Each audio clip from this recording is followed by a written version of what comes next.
సోదరులందరికీ నమస్కారం। ఈరోజు ఈ వీడియో ద్వారా రైతు సోదరులకు అందరికీ కూడా ఒక విజ్ఞప్తి చేస్తూ మీ ముందుకు రావడం జరిగింది। ముఖ్యంగా ఈ సంవత్సరం విత్తన పత్తి సాగు చేస్తున్నటువంటి విత్తన పత్తి రైతులు ఎవరైతే ఉన్నారో కొన్ని కంపెనీలు ఆర్గనైజర్ల ద్వారా ఫోన్లు చేయించి ఇప్పటిదాకా వేసిన పంటని అంటే దాదాపు వేసి నెల పంట అయిన తర్వాత పెట్టుబడి పెట్టుకున్న తర్వాత దున్నడం కావచ్చు, మందులు వేసుకోవడం కావచ్చు, నీళ్లు పెట్టడం కావచ్చు, రకరకాలుగా పెట్టుబడులు పెట్టిన తర్వాత మీ పంటని తొలగించండి, విత్తన పత్తి పంటను తొలగించండి, లేకపోతే తొలగించకపోతే ఎకరానికి కేవలం 2 క్వింటాలు మాత్రమే తీసుకుంటామని ఏదైతే రైతుల మీద ఒత్తిడి తీసుకొస్తూ ఆ రైతులని ఆ విత్తన పత్తిని పంటను తొలగించాల్సిందిగా ఏదైతే ఒత్తిడి తీసుకొస్తున్నారో నడిగడ్డ హక్కుల పోరాట సమితి నుంచి దీన్ని తీవ్రంగా ఖండిస్తా ఉన్నాం। ఈరోజు కంపెనీలకి ఒకటే చెప్తా ఉన్నాం, అయ్యా నిజంగా మీకు విత్తన పత్తి కావాల్సినంత ఎక్కువ మొత్తంలో మీకు మీ దగ్గర ఉంటే మీకు సేల్ జరగకపోతే మీకు విత్తనాలు అవసరం లేకపోతే పత్తి విత్తనాలు అవసరం లేకపోతే మీ యొక్క ఏదైతే ఫౌండేషన్ సీడ్ ఇచ్చినారో ఆ ఎకరాలను తగ్గించుకోవాల్సిన అవసరం ఉండే। 1000 ఎకరాలు ఇచ్చే బదులు 500 ఎకరాలు ఇస్తే సరిపోతాయి।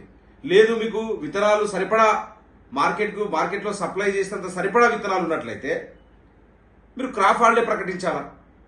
పంట చేసి వాళ్ళ ఫౌండేషన్ సీడ్ ఇచ్చి వాళ్ళు దున్నుకొని కౌలుకు తీసుకున్నారు। కొంతమంది రైతులు కౌలుకు తీసుకుని 40,000 నుంచి 30,000 40,000 కౌలు నడుస్తూ ఉన్నది। రైతులు కౌలుకు తీసుకొని ఓన్లీ దున్నడానికే ట్రాక్టర్ పెట్టి దున్నడానికే 15,000-20,000 ఖర్చు అవుతా ఉన్నది। మరి ఇంత ఖర్చు పెట్టి ఇంత పెట్టుబడి పెట్టిన తర్వాత ఎకరాకి ఇంత మాత్రమే తీసుకుంటామని చెప్పడంలో దీని యొక్క అంతర్యం ఏమిటి? రైతులు ఎకరాకు 2 క్వింటాలు పండిస్తే వాళ్ళకి వచ్చే లాభం ఏంటి? ఈరోజు మీరు పోలేదని చెప్పేసి మార్కెట్లో పోలేదని చెప్పేసి ఈరోజు మీరు ఏదైతే ఒత్తిడి తీసుకొస్తున్నారో దాన్ని తీవ్రంగా ఖండిస్తా ఉన్నాం। రైతు సోదరులు కూడా ఒకటే విజ్ఞప్తి చేస్తున్నాను, ఒకవేళ నిజంగా తొలగించాల్సి వస్తే ఇప్పటిదాకా పెట్టినటువంటి పూర్తి పెట్టుబడిని మొత్తం ఇస్తే కనుక తొలగించండి, కానీ 5,000 ఇస్తాం 10,000 ఇస్తాం అని మాత్రం ఎవరైనా ఆర్గనైజర్లు కానీ కంపెనీలు కానీ ఫోన్ చేస్తే మాత్రం ఖచ్చితంగా మా దృష్టికి తీసుకురావాల్సిందిగా విజ్ఞప్తి చేస్తున్నాం। కంపెనీలకు కూడా ఒకటే డిమాండ్ చేస్తున్నాం, ఇట్లాంటి ఏదైతే చర్యలు చేస్తా ఉన్నారో దీన్ని తీవ్రంగా ఖండిస్తున్నాం। మీరు దీన్ని వెనక్కి తీసుకోవాల్సిన అవసరం ఉన్నది। ఈ రకంగా రైతుల మీద ఒత్తిడి తీసుకొచ్చి ఇంకా కొన్ని కంపెనీలు అయితే పోయిన సంవత్సరం పంటను ఇప్పటిదాకా పేమెంట్ చేయలేదు, లేదు మాకు మార్కెట్లో సేల్ కాలేదు కాబట్టి మేము ఇస్తలేమని చెప్తా ఉన్నారు। అంటే మీరు మార్కెట్లో సేల్ అయిన తర్వాత ప్రాఫిట్లో రైతులకు ఏమైనా లాభం ఇస్తున్నారా?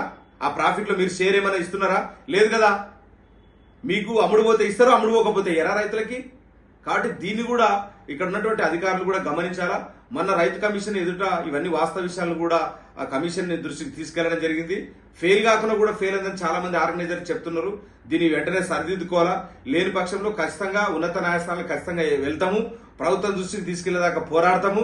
ఖచ్చితంగా ఏదైతే రైతులని మభ్యపెట్టి వారి యొక్క శ్రమను దోపిడీ చేస్తున్నారో, వాళ్ళని భూములు గుంజుకుంటున్నారో ఈ ఆర్గనైజర్ కావచ్చు కంపెనీలు కావచ్చు వీటిపైన యొక్క మా దోపిడీ ఆగదని మీ అందరికీ విజ్ఞప్తి చేస్తూ, ఎవరైతే ఇక్కడ ఉన్నటువంటి ఉన్నతాధికారులు కూడా ఆ కంపెనీలు కొన్ని రత్నసీడు, నూజువీడు, శ్రీరామ చాలా రకాలైనటువంటి కంపెనీలు ఏసే పంటని తొలగించమని చెప్పేసి ఈరోజు ఆర్గనైజర్ల ద్వారా ఒత్తిడి తీసుకొస్తున్నటువంటి పరిస్థితి ఉన్నది।